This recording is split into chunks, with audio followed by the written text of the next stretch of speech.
encontramos ante el edificio de la PIDE, que está acordonado por Fuerzas Armadas y que dentro del edificio se encuentran atrincherados un numeroso grupo desconocido hasta ahora de policías gubernamentales que llevan haciendo frente a las Fuerzas Armadas desde las 8:30 de la tarde.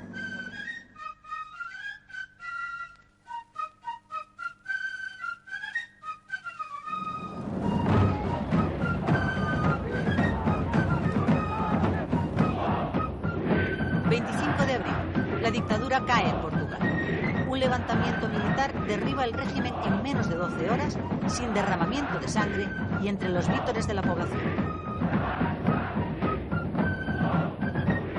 Un equipo de televisión española, dirigido por Manuel Alcalá, marcha inmediatamente a Lisboa. Es una orden directa del ministro de Información, Cabanillas, que quiere que se recoja sobre el terreno todo lo que esté sucediendo allí. De este pabellón, el doctor Marcelo Caetano fue trasladado a las 5:30 aproximadamente de esta madrugada al aeropuerto de Oporto, desde donde, en un avión, el doctor Marcelo Caetano y el expresidente Américo Tomás fueron deportados a la isla de Madeira. El documento de urgencia no admite dudas. Se trata de un imparable movimiento popular por la libertad. El ministro Cabanillas pretende que sus compañeros de gobierno vean aquello y saquen sus conclusiones. Lo pasamos en el cine del ministerio, en presencia del presidente y de varios ministros. Confieso que ante la evidencia de la grabación y del contenido de los hechos que veíamos, me produjo cierta sorpresa algún comentario. Un comentario muy específico de la época. Uno de nuestros compañeros dijo: esto se hubiese resuelto con una compañía de la Guardia Civil. El reportaje nunca fue emitido al público. Toda la información que Televisión puede dar sobre la Revolución Pacífica en Portugal es censurada. El gobierno se resiste a afrontar la realidad.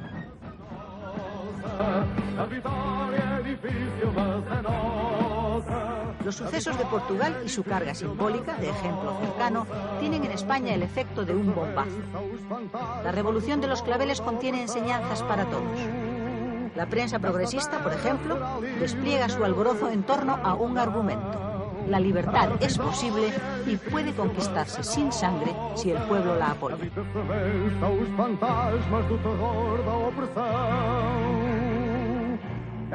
Para otros, el ejemplo es de índole contraria. Ha bastado un empujón para que 48 años de salazarismo se desplomen en silencio. Las masas que aclamaban a Salazar o a Américo Tomás se han esfumado. Ahora aplauden sobre las ruinas de la dictadura y abrazan a los soldados de la revolución. Yo juzgué que había que tomar nota y anticiparse, o una de dos. O vigorizábamos nuestras instituciones y las modernizábamos poniéndolas al día, o el régimen perdería definitivamente su espacio de futuro. ¡Compañía de Ana! Lo ocurrido en Portugal hace que los ojos de los españoles se vuelvan aquellos días más que nunca hacia las Fuerzas Armadas. Sobre todo hacia el ejército, el más implicado tradicionalmente en la vida política española. La razón es simple. Desde hace años existe en el país el íntimo convencimiento de que el futuro de España va a estar dirigido por un militar. Casi siempre se piensa en un general más bondadoso, en un general menos complicado con la guerra civil, un general más aceptable por las fuerzas incluso democráticas, y realmente no se piensa que don Juan Carlos, que la fórmula de la sucesión prevista sea la fórmula que va a regir en el futuro de España. El teniente general Díez Alegría es el prototipo del militar ilustrado. Goza de un enorme prestigio en las Fuerzas Armadas. Se mantiene alejado de cualquier posición política y es contrario a que los ejércitos se inmiscuyan en los asuntos políticos de la nación. Quizá, piensan unos y otros, aceptaría en un futuro presidir un gobierno de amplia coalición. Esta imagen, no buscada por él, de militar ponderado e independiente, le ha generado la simpatía de muchos y la hostilidad de otros tantos. En él se posan entonces muchas miradas, y eso le va a costar caro.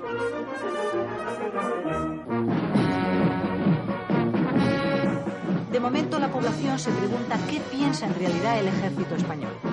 La única referencia conocida son las declaraciones de los militares más franquistas, que repiten con insistencia creciente que las Fuerzas Armadas son la garantía última e inapelable de la España del 18 de junio. La duda está en si esa es o no es la opinión monolítica de la institución militar. Los generales que se manifestaban políticamente eran pocos, tal vez 4 o 5, pero sucedía que sus declaraciones eran muy sonadas y muy aireadas.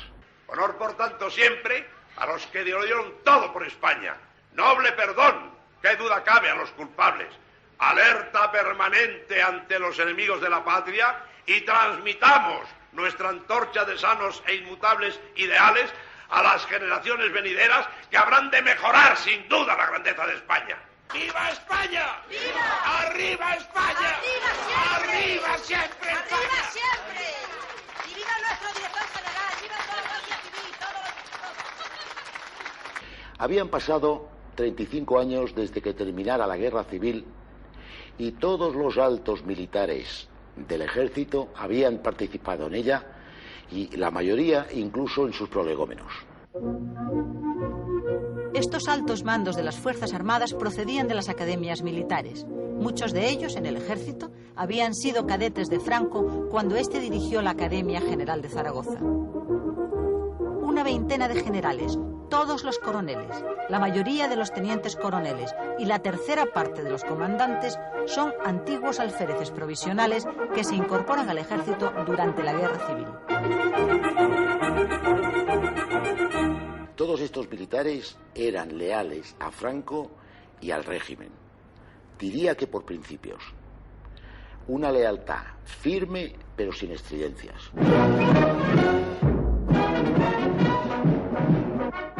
De teniente coronel para abajo hay 10.000 oficiales, hombres que proceden todos de la academia y que no han hecho la guerra.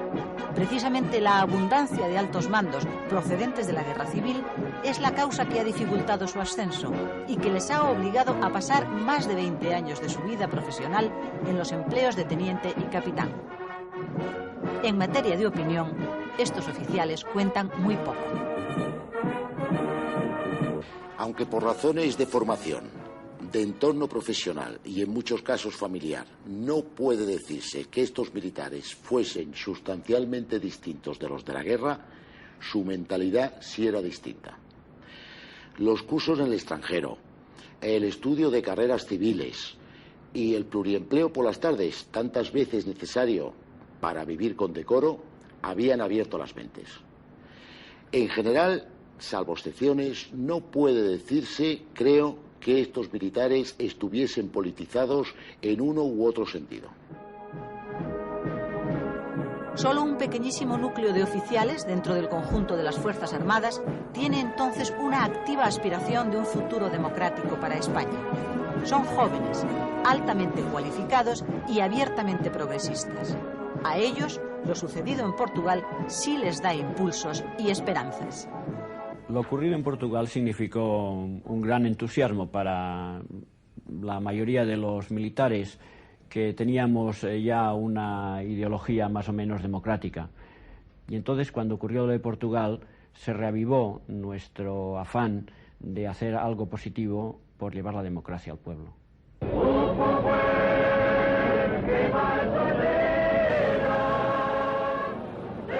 Para la oposición de izquierdas resulta imposible no ser optimista. Miles de españoles viajan a Lisboa en los días siguientes al levantamiento. Quieren saber cómo se vive una revolución pacífica. Quieren asistir al momento en que los presos políticos salen de las cárceles y recuperan la libertad. El 25 de abril portugués va a determinar muchos de los acontecimientos políticos que habrían de producirse enseguida en España.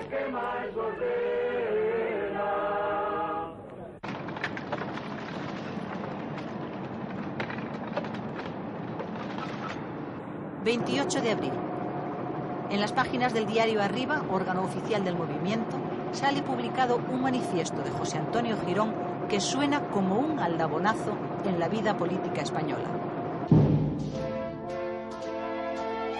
Mientras el ministro secretario general del movimiento, José Utrera, preside un acto en homenaje a un grupo de combatientes del bando franquista caídos en Alcubierre, su propio periódico, el periódico del movimiento, le tiene reservada una desagradable sorpresa. La bomba política del momento, un frontal ataque de Girón a la política aperturista y a quienes la defienden dentro y fuera del gobierno. Eso es lo que le estalla a Utrera en las manos aquella mañana de domingo. Lo que se había hecho había sido a mis espaldas, procurando deliberadamente que yo no me enterara. Y en el cuadro de tensiones que yo tenía que soportar por aquellos días, aquello me pareció verdaderamente disparatado.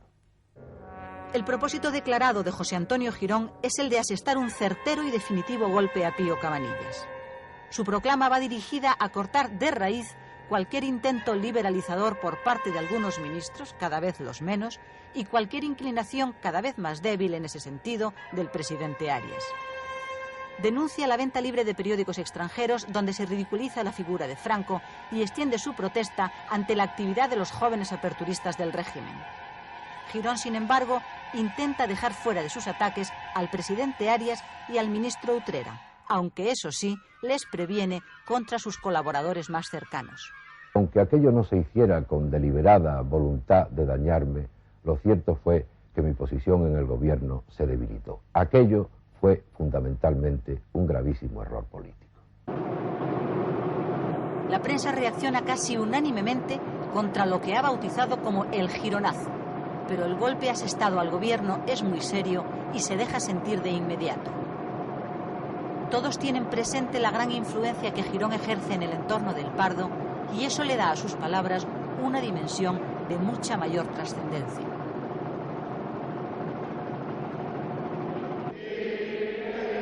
Dos ministros quedan tocados tras el gironazo. Uno, el propio ministro del movimiento, Utrera, porque ante la prensa, ante la opinión pública y en realidad también ante una parte del gobierno, es asociado desde entonces y ya para siempre a las posiciones ultras de José Antonio Girón. ¡Arriba España! El otro ministro tocado por el gironazo es el ya muy debilitado Pío Cabanillas, quien ante un sector del gobierno también, ante los guardianes del régimen y ante el propio Franco, es el culpable de la mala influencia que la prensa está ejerciendo sobre la opinión pública. Carlos Arias le da la espalda. A Carlos Arias se le plantea la necesidad de definirse entre alguno de sus ministros o algunos de sus ministros y un político que tiene la dimensión de pegada que en aquel entonces tenía el señor Girón. El presidente Arias odia y teme al mismo tiempo a los ultras, pero acusa profundamente el golpe y cede ante sus presiones de un modo muy visible. El primer asalto con público del combate entre aperturistas e inmovilistas ha sido ganado claramente por los ultras. El clima político se crispa. Las autoridades prohíben la difusión de esta versión pop del Cara al Sol porque es considerada también como una humillación y una falta de respeto al espíritu del 18 de julio. Cara al sol con la camisa nueva que tú bordaste en rojo ayer, me hallará la muerte si me llega y no te vuelvo a ver.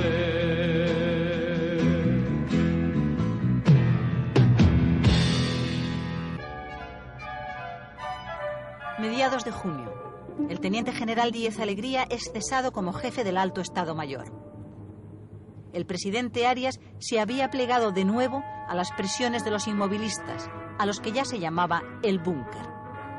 El pretexto, un viaje de Díez Alegría a Rumanía y un encuentro con el presidente Ceausescu que los generales azules, los más politizados, consideraron escandaloso e intolerable. En realidad, a Díez Alegría se le hizo caer en una trampa. Este es el relato de lo que verdaderamente sucedió. Durante una recepción diplomática en Madrid, un funcionario rumano hace saber al general que el presidente Ceausescu está interesado en celebrar con él un encuentro para hablar, dice el funcionario, de las relaciones entre ambos países, en aquel momento solo comerciales. Sin que el teniente general Díez Alegría lo pueda imaginar ni nadie tenga la menor sospecha, la idea de que el presidente rumano invite a Bucarest al jefe del Alto Estado Mayor español es un plan de Santiago Carrillo. Cuando deseo entrevistarme con Díez Alegría, mi intención es, como en otros casos, informarle de nuestra posición, de nuestra política de reconciliación nacional y al mismo tiempo saber a través de él, o intentar saber a través de él, cuál es el pensamiento oficial del mando del ejército español. Informado el presidente Arias de la singular invitación, autoriza a Díez Alegría a viajar a Rumanía en misión secreta para ver, dice Arias, qué quiere el rumano.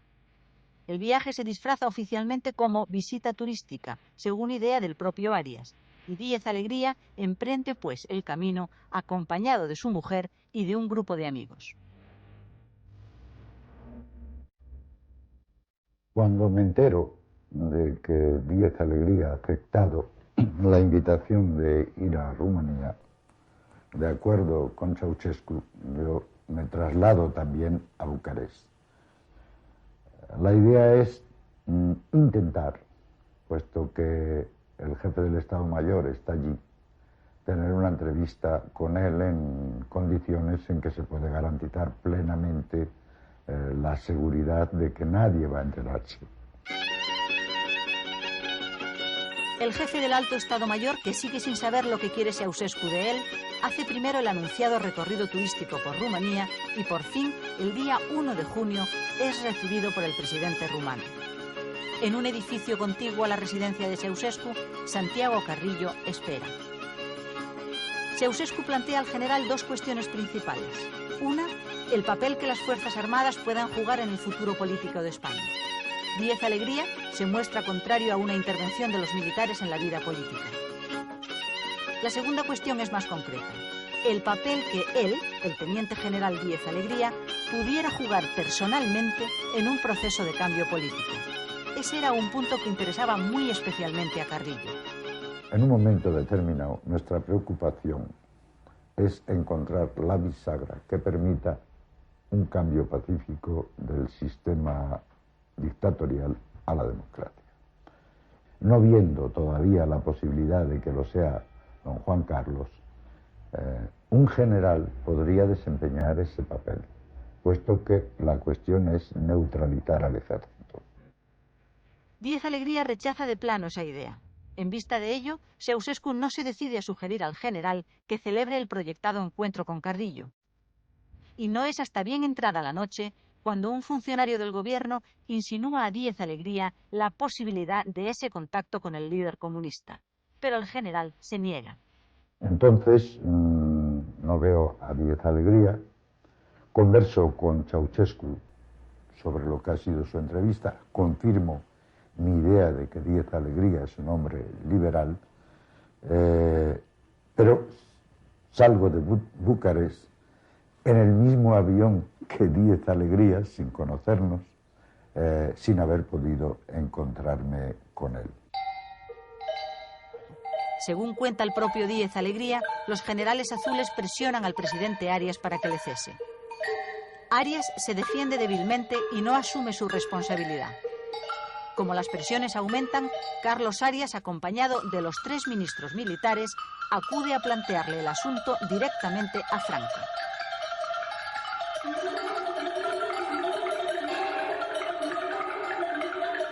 Franco pregunta a Arias si él ha autorizado aquel viaje, y Arias dice que no.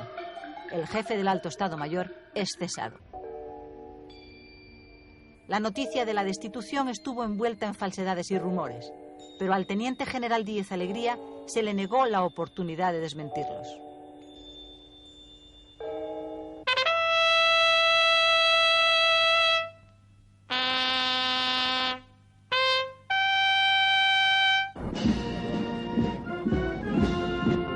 aquellas alturas del año, mediados de junio, el franquismo intransigente había ganado del todo la primera batalla contra el aperturismo.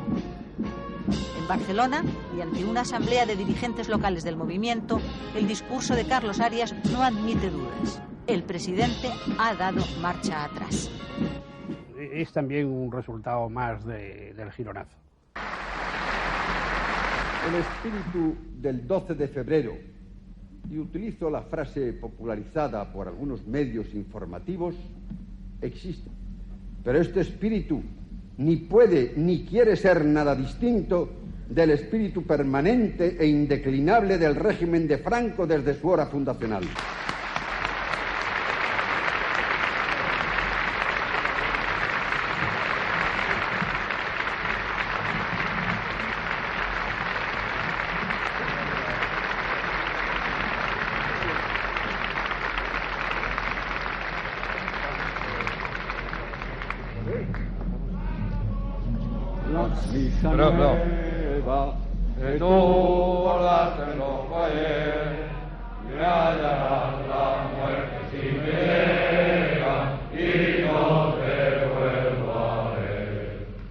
El discurso del presidente del gobierno en Barcelona representó una rectificación de sus posiciones anteriores. Tengo la impresión de que aquel giro, aquel cambio, se debió al consejo del jefe del Estado, que en ningún momento revistió, a mi juicio, caracteres de imposición. Desde ese instante ya no hay política de apertura. Arriba hasta amanecer, que en España empieza a amanecer. España, una, España, grande, España, libre, arriba España, arriba, viva Franco, viva. Haya los muertos que entierren como Dios manda a sus muertos. 23 de julio.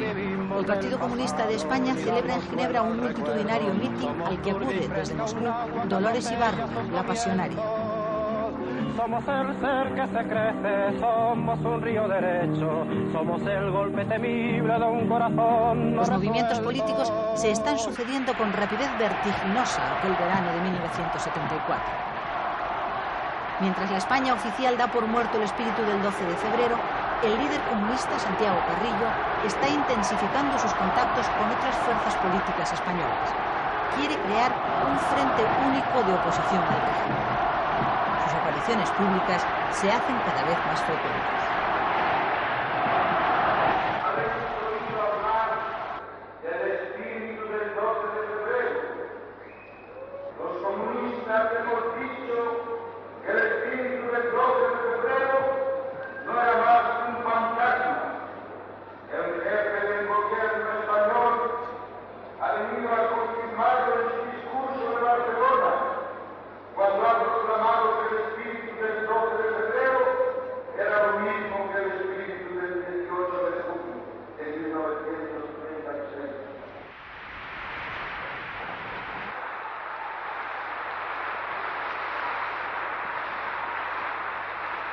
Yo os aseguro que el Partido Comunista de España luchará con toda su energía y capacidad política sin regatear sacrificios para poner fin a la situación política actual de nuestro país.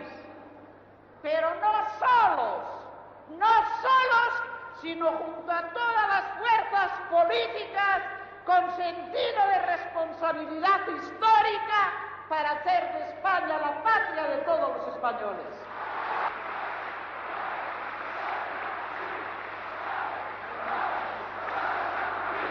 Camaradas, hasta Madrid.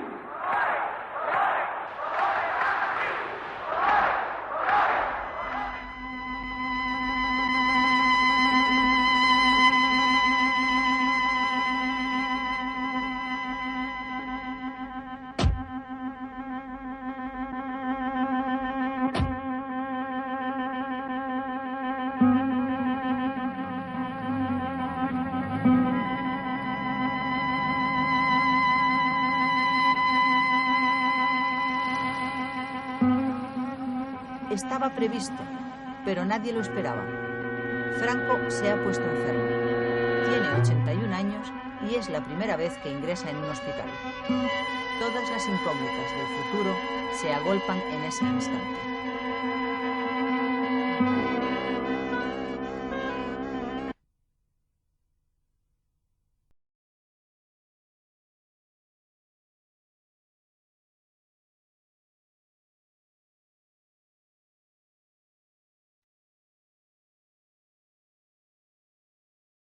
Vicente, esto va a ser una bomba política. Mi general, la bomba sería el que usted la espichara. Tras esta cruda conversación entre Franco y su médico personal, Vicente Gil, el jefe del Estado ha aceptado ingresar en el hospital. La noticia oficial de la enfermedad de Franco es el pistoletazo de salida en la carrera por el futuro. La actividad política es febril a partir de ese instante y los preparativos se aceleran. La oposición de izquierdas se prepara para su inminente aparición pública en la escena política nacional. En el interior del régimen se encona la vieja batalla entre aperturistas e inmovilistas. Los aperturistas ven en la enfermedad de Franco la ocasión propicia para, aprovechando esos momentos de vacilación dentro del régimen, presionar en favor de una clara apertura política.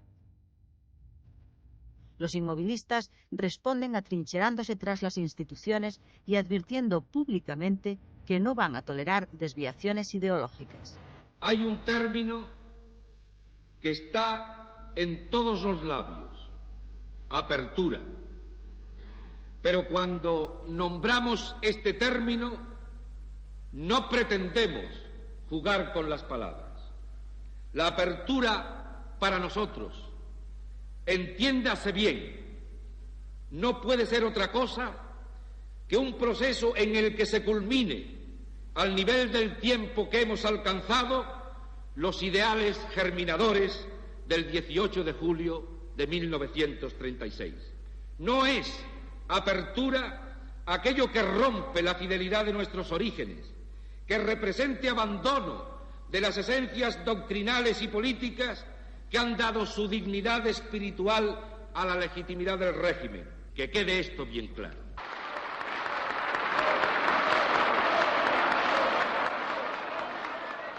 Dentro del gobierno, la enfermedad de Franco tiene el efecto de detener una operación secreta de gran calado político.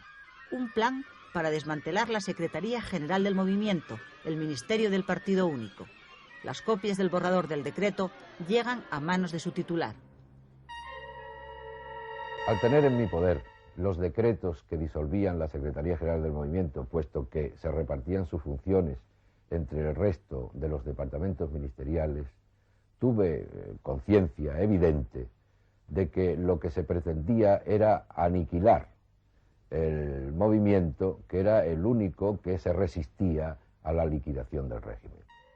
El desafío político sobre el futuro es ya a vida o muerte, pero todavía es imposible saber quién va a ganar la partida.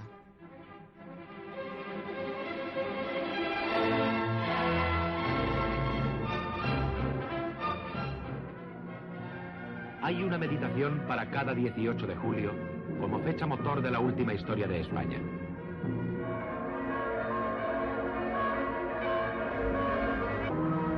El 18 de julio de 1936 fue una ocasión histórica con vocación fundacional. Este de 1974 es el primer 18 de julio que se celebra sin la presencia de Franco.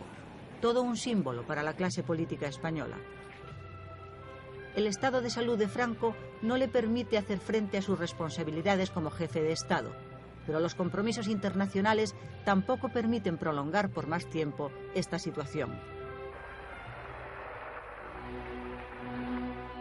Nadie se atreve a plantearle al enfermo la conveniencia de que ceda sus poderes al príncipe de España. Una vez más, es su médico personal, Vicente Gil, quien aborda claramente el asunto. Franco acepta. El 19 de julio, don Juan Carlos de Borbón asume en situación interina los poderes de jefe del Estado. Al día siguiente, firma los acuerdos de amistad y cooperación con los Estados Unidos. Simultáneamente, los firma el aún presidente norteamericano Richard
si pensamos que por aquel entonces el Partido Socialista tenía un discurso mucho más radicalizado, un hecho que me llamó la atención fue que al mencionarle mis contactos con otros grupos socialdemócratas, Felipe fue tajante y dijo que él no renunciaba a todo lo que es la socialdemocracia y a ocupar su espacio político. El resultado de las conversaciones iniciales de Nicolás Franco con la oposición se refleja en un comentario acompañado de un gráfico que le hace llegar al príncipe. Pero allí falta un elemento importante, la posición del Partido Comunista de España. En ese verano, Nicolás Franco intenta, por mediación de José Mario Armero, una cita con Carrillo. El líder comunista, aún desconociendo el nombre de su interlocutor y sin saber tampoco quién le envía ni para qué, acepta el encuentro. Yo acepto la entrevista más que nada por curiosidad. Quería saber qué pensaba ese hombre y al mismo tiempo también era un conducto para hacer llegar a sectores muy distantes de mí lo que pensábamos nosotros. El encuentro se celebra en el restaurante Le Vert Galant de París. El líder comunista llega el primero. Allí estaba Santiago Carrillo en el bar esperándonos y después de unos pequeños cambios de bromas, entre ellas de que él no tenía cuernos ni rabos y yo le manifesté que tampoco me comía a los niños proletarios, empezamos a hablar en serio. Yo no llego en ningún momento a saber en nombre de quién viene Nicolás Franco Pascual de Puig. Pienso que viene en nombre de algún sector del régimen descontento, crítico, que está buscando una salida.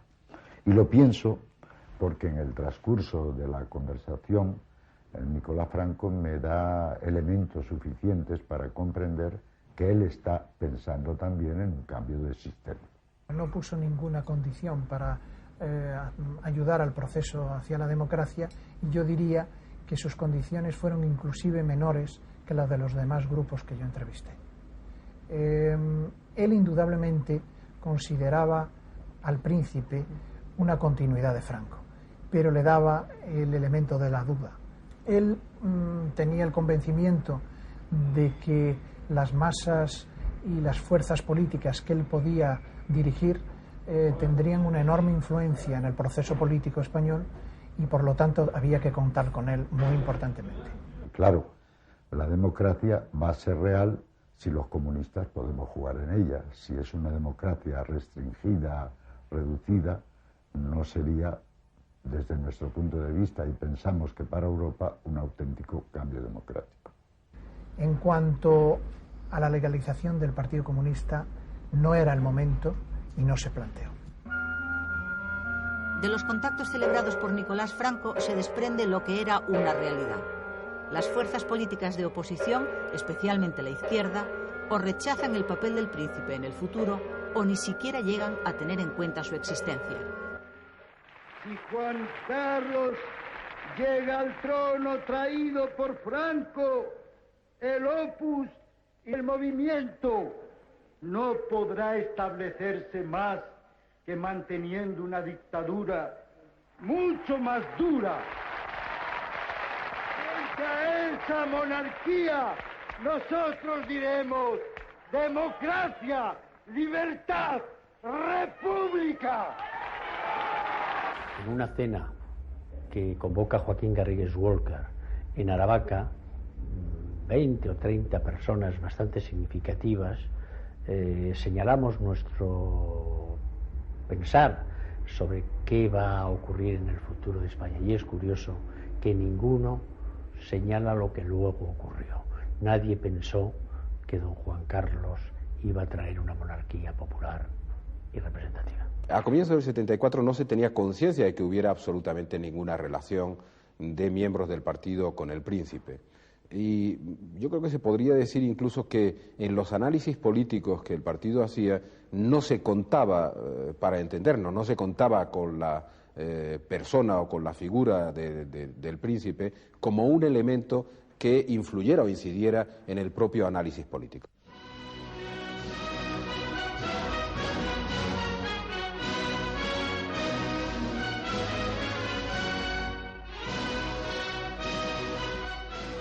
Llevo 40 años viviendo fuera de mi patria y no creo que nadie me haya oído una palabra de impaciencia, ni menos de despecho.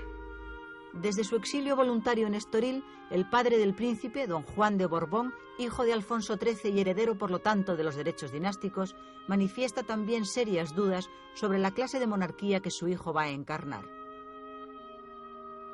Las relaciones personales entre ambos son buenas, pero sus relaciones políticas son tirantes. Existe un periodo de tiempo en el que don Juan de Borbón, heredero de la corona, pero heredero también de la idea y de la necesidad de una monarquía popular, no está convencido que ese va a ser el régimen que va a suceder al franquismo. ¿Por qué? Probablemente por las gentes que rodean, o por algunas de las gentes que rodean a su hijo, don Juan Carlos, entonces príncipe de España. Es una época de incertidumbre en la que don Juan está enormemente preocupado, se ve con muchas gentes, quiere saber qué es lo que va a hacer su hijo, quiere saber qué es lo que piensan los que rodean a su hijo. La relación con su hijo es la de siempre. Una, digamos, incompatibilidad política, porque entiende que su hijo encarna una monarquía autoritaria y él ha luchado siempre por una monarquía democrática, pero se esfuerza por mantener una relación que siempre ha sido cordialísima en el orden familiar. Tan solo algunos miembros del régimen, los llamados evolucionistas, y un pequeño sector del reformismo moderado, como el Grupo Tácito, apuestan claramente por el futuro rey. Yo tengo confianza en el príncipe. Conozco al príncipe hace muchos años y soy consciente de que él será precisamente quien pueda conducir el cambio en este momento tan trascendental en la historia de España. También las Fuerzas Armadas, factor decisivo para cuando se produzca el momento de la sucesión, se muestran bien dispuestas a acatar la decisión de Franco. El príncipe Juan Carlos caía bien a los militares, entre los de la guerra porque había sido elegido por Franco y entre los de academia porque sintonizaba con nosotros.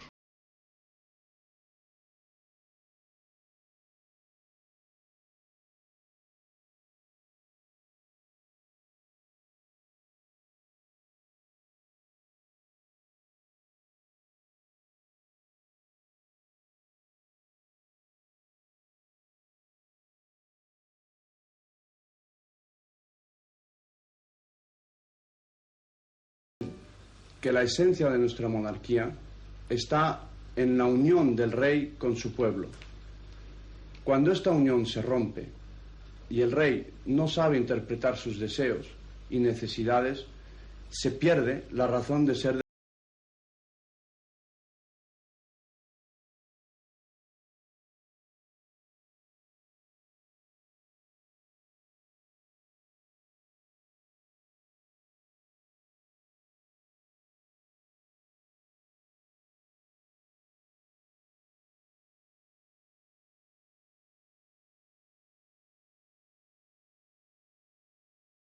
O por lo menos resultaría irreal, el dar una receta exacta de las normas a aplicar dentro de unos años cuando no se conocen todos los datos del problema. Lo que puedo asegurarle es que se aplicarán las normas que más convengan y que sean la expresión auténtica de los deseos de los españoles y que posiblemente no coincidirán con los de alguna minoría.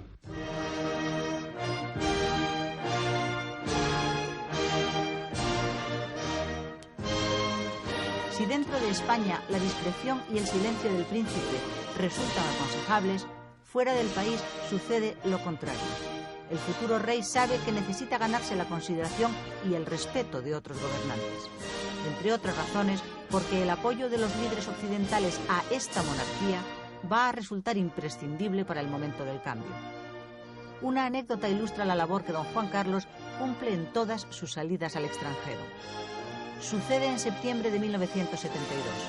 Los príncipes de España realizan una visita oficial al presidente de la República Federal de Alemania.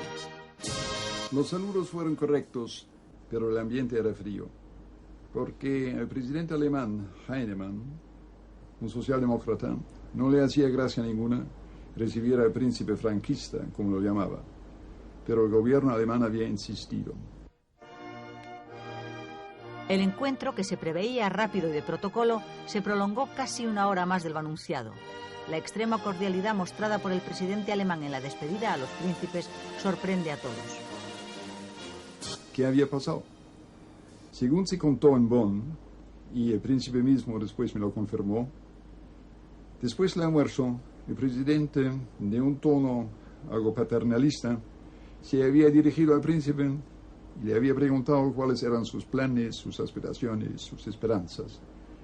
Entonces el príncipe, con ese don de gente que siempre ha tenido, supo cómo conquistarse a este viejo señor difícil. Y le contestó: señor presidente, para decirle la verdad, lo que yo realmente quería, esto es ser el rey de una república.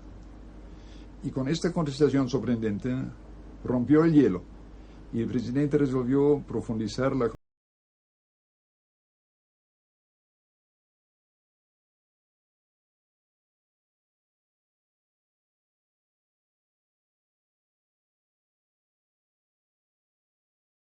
El presidente me contestó. En una posición como presidente, dijo, uno se acostumbra a mucha gente sobresaliente, mucha gente que en posiciones importantes. Así que uno está acostumbrado a un alto nivel. Y aún así, le confieso que jamás una entrevista me ha impresionado tanto como aquella con este príncipe, el futuro rey de España. Así,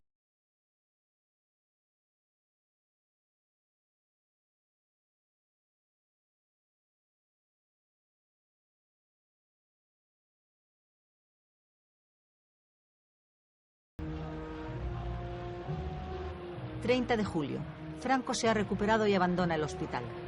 A partir de ese momento se ponen en marcha en España dos operaciones políticas de sentido completamente opuesto. Por un lado, unos van a presionar para que el general se retire definitivamente y para que el príncipe de España asuma ya como rey y en vida de Franco la jefatura del Estado. Otros, por el contrario, van a tratar de conseguir que Franco reasuma el mando cuanto antes y se zanje así cualquier ilusión de liquidación del sistema.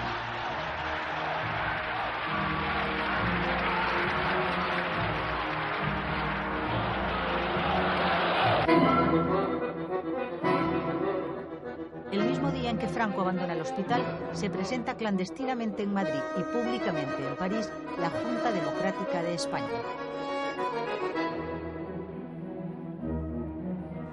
Le but c'est de rassembler toutes les formations politiques de l'Espagne qui veulent rétablir aussitôt que possible la liberté politique en Espagne. Et par ça, nous avons invité à toutes les formations politiques démocratiques et même des personnalités qui ont un rôle à jouer dans ces moments de transition et qui peuvent aider à cette cause pour le rétablissement de la démocratie. Nous pensons que la solution au problème d'Espagne réside dans la réalisation de la réconciliation des Espagnols, dans le dépassement de la guerre civile. Or, ce n'est pas possible que ce soit seulement les républicains qui règlent ces affaires. Il faut que l'ensemble des Espagnols qui sont pour la liberté et pour la démocratie s'unissent et luttent pour l'instaurer. Ça ne me gêne pas du tout. Les gens changent, évoluent, et je suis très content de voir que nous pouvons être ensemble aujourd'hui, ce que nous nous sommes combattus hier. El Partido Comunista es el núcleo principal de este bloque de oposición antifranquista al que se han sumado otros partidos menores de ámbito nacional y regional y también organizaciones sindicales, grupos profesionales y asociaciones de vecinos, así como personalidades como Rafael Calvo Serer, monárquico juanista, o el abogado Antonio García Trevijano. Estos dos últimos, junto con Santiago Carrillo, van a ser las cabezas visibles de la Junta Democrática de España.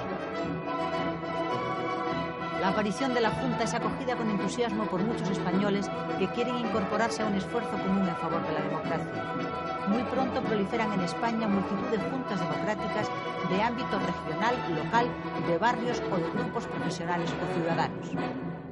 La Junta Democrática es una alternativa de poder, una alternativa de gobierno democrático, provisional, que garantice la implantación definitiva de la democracia en nuestra patria. Pero el proyecto de convertir a la Junta en el elemento aglutinante de toda la oposición, que era su objetivo inicial, se salda con un fracaso. Socialdemócratas, democristianos, liberales y sobre todo socialistas rechazan integrarse en el organismo. El partido no aceptó formar parte de aquella operación de la Junta Democrática por diversas razones. Pero yo creo que el elemento quizá destacable es que no creíamos en una operación que se fundamentaba en cosas que nosotros no estábamos dispuestos a aceptar. En primer lugar, el centro de toda la operación se articulaba en torno al Partido Comunista, como única fuerza política organizada. Lo demás eran más bien añadidos. Y, en segundo lugar, aunque el Partido Comunista jugaba muy bien la baza de las personalidades como el elemento fundamental de la operación de la Junta Democrática. Y, en segundo lugar, porque nos parecía, a mí en principio, y desde luego al partido, nos parecía que la estrategia se basaba en un análisis muy frágil. El pensar que don Juan de Borbón estaría enfrentado y en una alternativa totalmente distinta de la que en su momento pudiera significar su hijo, don Juan Carlos. Por tanto, se basaba casi en un pleito dinástico interno entre padre e hijo. A mí me parecía totalmente inverosímil el análisis y por eso lo rechazamos y por eso no fuimos nunca de los que estuvimos en aquellas especies de romerías que se hicieron con alguna frecuencia a Estoril. Por lo que se refiere a don Juan de Borbón, es sabido que lleva años manteniendo contacto continuo desde Estoril con representantes de la oposición y son bien conocidas sus claras posiciones en favor de la democracia. Por esa razón, los promotores del proyecto de la Junta le habían propuesto que encabezara la operación.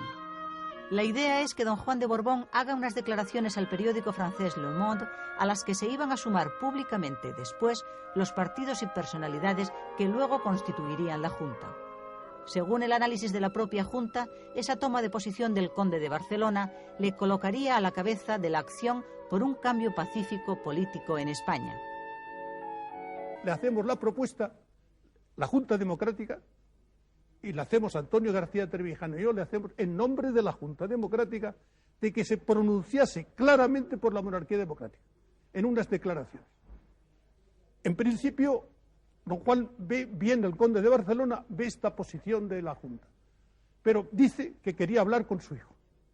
Y en efecto se celebró una entrevista el 9 de junio de 1974 en Palma de Mallorca. Y don Juan de Borbón, el conde de Barcelona, dice que hay que aplazar las declaraciones. Hay una gran discusión en Portugal en la que está también el señor Sainz Rodríguez y en la que don Juan no se presta a firmar, a encabezar ese documento. Eran unas palabras sensatas. Lo que pasa es que en política no basta con decir unas cosas determinadas, sino viene enseguida la pregunta, ¿quién ha sugerido estas palabras? Y claro, si políticamente se dijera en aquel momento en España, todavía vivo el general Franco, en fin, con la situación en que nos encontramos, se dijera que don Juan había pronunciado unas palabras sugeridas desde el extranjero por unas gentes que proyectaban constituir la Junta Democrática, eso hubiera sentado como una bomba dentro de España. No era oportuno. La noticia de la enfermedad de Franco es lo que precipita la presentación de la Junta, que inicia así su camino, coja en sus apoyos, pero con mucho vigor y con unos objetivos muy claros. Estos: formación de un gobierno provisional, amnistía política, legalización de todos los partidos, sin exclusiones, libertad sindical, reconocimiento de los derechos de huelga, manifestación y reunión, libertad de prensa, independencia judicial, separación de la Iglesia y el Estado, reconocimiento de la personalidad propia de los pueblos gallego, vasco y catalán, la celebración de una consulta popular para elegir la forma definitiva de Estado, es decir, monarquía o república, y la neutralidad política para las Fuerzas Armadas. Un mes después de la aparición pública de la Junta, se funda clandestinamente en Barcelona la Unión Militar Democrática. Son esos pocos jóvenes militares que, alentados por el éxito de la Revolución Pacífica Portuguesa, sueñan con un futuro de democracia para España. Fundamos la Unión Militar Democrática porque estábamos hondamente preocupados por la posibilidad de que llegase a producirse un enfrentamiento entre el ejército y el pueblo. Hay que tener en cuenta que el régimen franquista utilizaba constantemente el argumento de que contaba con las Fuerzas Armadas y de que si en un momento determinado el pueblo decidía adoptar la forma de una democracia liberal, decían ellos, el ejército no lo consentirá. Entonces, claro, esta utilización partidocrática del ejército al servicio de un régimen político que era odiado por el pueblo, nosotros, como oficiales, no lo podíamos consentir, y eso fue lo que nos llevó a fundar la Unión Militar Democrática.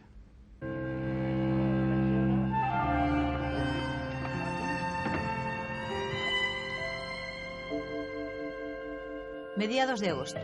Franco, bastante mejorado, marcha de vacaciones a Galicia. El tiempo apremia y las maniobras para conseguir que Franco renuncie al poder en vida se enfrentan enconadamente esos días con las presiones de quienes pretenden lo contrario, que Franco regrese cuanto antes y recupere las riendas del Estado. La diferencia fundamental a favor de estos últimos está sobre todo en que tienen más fácil acceso al jefe del Estado. Fui recibido por Franco en El Pazo. Se encontraba entonces en plena etapa de recuperación de su reciente enfermedad y el médico le había aconsejado que diese largos paseos. Mi despacho se produjo, por lo tanto, paseando con él. Fue, sin embargo, una de las conversaciones más dramáticas que sostuve con el jefe del Estado. En principio hice un análisis de la situación general y acto seguido le informé que tenía conocimientos de la existencia de un proyecto que suprimía virtualmente la Secretaría General del Movimiento. Recuerdo que Franco se detuvo súbitamente y me dijo: mientras yo viva, eso no se hará. En otro momento de la conversación con él, le dije que tenía datos suficientes para poderle informar de que había quienes intentaban forzar su incapacidad. Franco se detuvo. Yo le dije que me parecía que aquello era un objetivo político y él entonces me respondió con firmeza pero sin hostilidad: ese no es un objetivo político, esa es una pretensión miserable. Recuerdo que me preguntó, sin que yo advirtiera ningún acento hostil, quiénes eran los que pretendían forzar su incapacidad. Yo le respondí, eludiendo citar nombres concretos, que eran los mismos que pretendían desvertebrar por completo al régimen y al movimiento. 31 de agosto. Consejo de Ministros en el Pazo de Meirás, presidido por el Príncipe de España, jefe del Estado en funciones. Normalidad aparente. No se esperan sorpresas. Terminado el consejo, el príncipe don Juan Carlos vuelve a Palma de Mallorca. El presidente Arias marcha a Asturias, donde pasa sus vacaciones.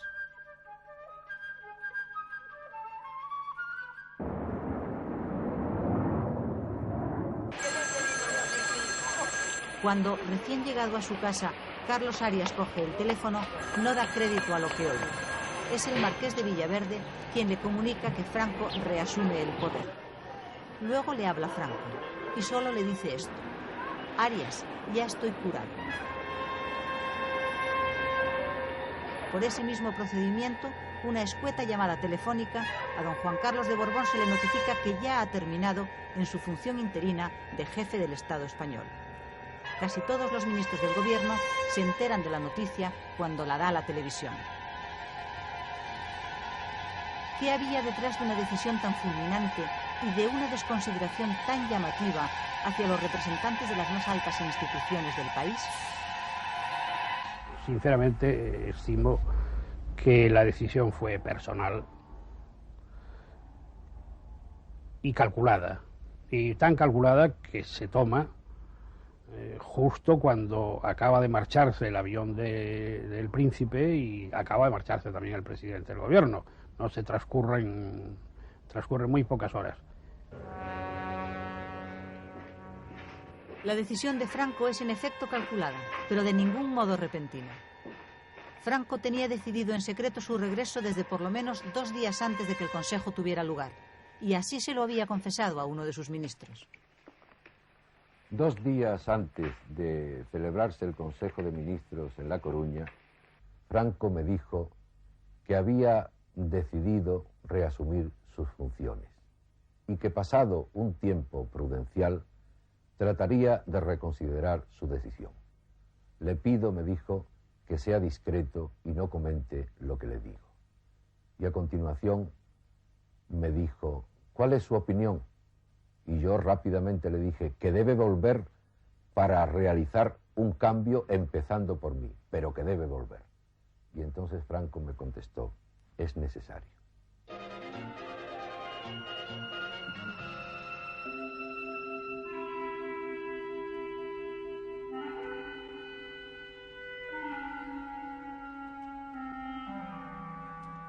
El 3 de septiembre la televisión difunde al país esta imagen.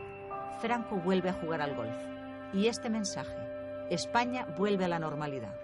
Pero no es así. Las posiciones para el momento de la muerte del general se han tomado en todos los ámbitos de la vida española. El ensayo general para el futuro está hecho. Y se ha comprobado ya que la batalla va a ser difícil. Para todos.